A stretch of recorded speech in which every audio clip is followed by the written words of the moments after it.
দুর্ভাগ্য যে আবারও সেই আগস্ট মাসে বাংলাদেশ দ্বিতীয়বারের মতো স্বাধীন হয়েছে, কিন্তু আমি এখানে উপস্থিত থেকে সেই অভিজ্ঞতা দেখতে পাইনি। এটা আমার এক ধরনের দুর্ভাগ্য।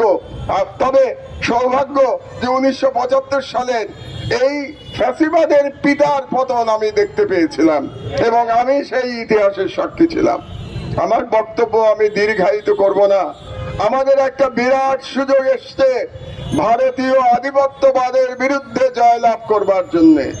আমাদের যে আন্দোলনে আক্তাররা এবং আরো যারা এখানে আছে, যারা নেতৃত্ব দিয়েছে, যে তরুণ সমাজ, যে ছাত্র জনতা নেতৃত্ব দিয়েছে, তারা তাদের লড়াইতে প্রথম ধাপ অতিক্রম করেছে, অর্থাৎ হাসিনার ফ্যাসিবাদের পতন হয়েছে।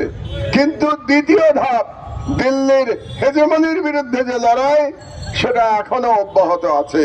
সেই লড়াইতে আমাদের এখনো বিজয় লাভ হয় নাই। কারণ আপনারা জানেন, বাংলাদেশের পতিত ফ্যাসিবাদের যারা দোসর ছিল, সেই করাপ্ট দুর্নীতিবাজ খুনি মন্ত্রীরা সব ভারতে গিয়ে আশ্রয় নিয়েছে, তাদের প্রভুর দেশে আশ্রয় নিয়েছে এবং সেখান থেকে তাদের ষড়যন্ত্র চালিয়ে যাচ্ছে। কাজেই আমাদের বাংলাদেশে ফ্যাসিবাদের সকল আস্তানা গুড়িয়ে দিতে হবে। জনগণকে সাথে নিয়ে আমাদের ফ্যাসিবাদকে এই দেশ থেকে নিশ্চিহ্ন করতে হবে।